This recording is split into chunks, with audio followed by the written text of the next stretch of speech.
L'agilité n'est pas pour toutes les organisations et c'est loin d'être la solution miracle. Ok, aujourd'hui j'aimerais qu'on parle de la transformation agile des organisations. Encore?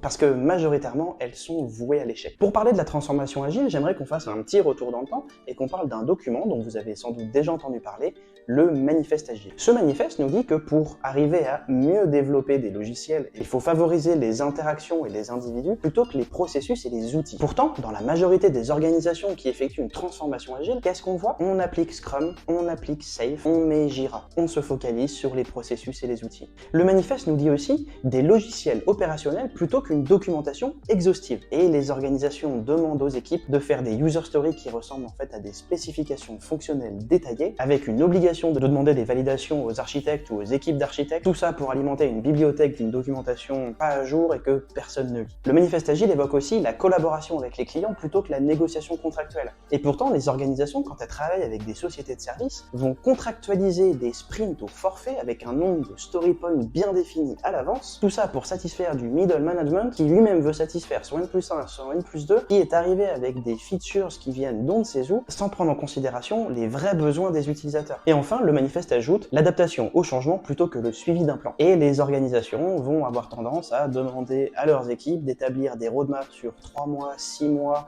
1 an, parfois même 2 ou 3 ans, basés sur des informations instables ou incomplètes, puis ils vont leur demander de s'engager en signant de leur sang, sans quoi ils n'auront pas leur prime, et demain, dès qu'il va y avoir un changement, ils vont devoir rajouter quelque chose de supplémentaire, mais toujours terminer ce sur quoi ils s'étaient engagés.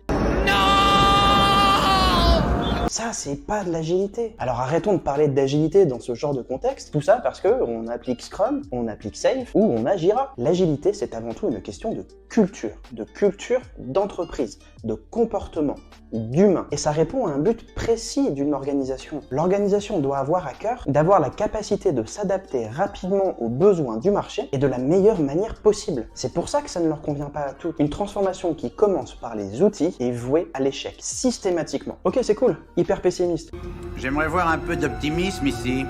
Comment est-ce qu'on fait? Bah c'est simple, je vous ai dit, l'important c'est les individus, les interactions, la culture d'entreprise. Commencez par là, et vous allez voir, il y a suffisamment de boulot, parce que ça va être très difficile. L'humain est un animal qui déteste le changement. Je suis le premier à ne pas supporter le changement. Et pourtant, c'est mon métier. Mais alors comment on fait? On m'a déjà souvent posé la question, à quoi ça sert un coach agile ou un Scrum Master? Bah c'est à ça. Ça sert à aider les équipes et les organisations à se transformer, afin d'atteindre l'objectif ultime de l'organisation, de s'adapter au marché le plus rapidement possible et de la meilleure des manières possibles. Alors peut-être que dans votre organisation, le changement de pratique va bien accompagner le changement de culture, mais ce qu'il va falloir mesurer, c'est le changement de la culture. Et quand vous aurez remarqué qu'il commence à y avoir une adhésion et une implication des individus à cette nouvelle culture qui aura fortement été accompagnée par des coachs agiles, alors dans ce cas-là, vous pouvez faire appel à des experts des pratiques agiles pour mettre en place les outils dont vous avez besoin. Et si l'agilité a si mauvaise presse aujourd'hui auprès des développeurs, si bien qu'ils ont ressenti le besoin de créer des mouvements alternatifs tels que le software craftsmanship, c'est à cause de la soupe que nous ont sorti les grandes organisations et qui appellent ça de l'agilité. Non, c'est de l'outillage, c'est du suivi de projet. Alors si votre organisation décide d'effectuer une transformation agile, ou si vous-même avez envie de changer votre organisation, commencez par la culture,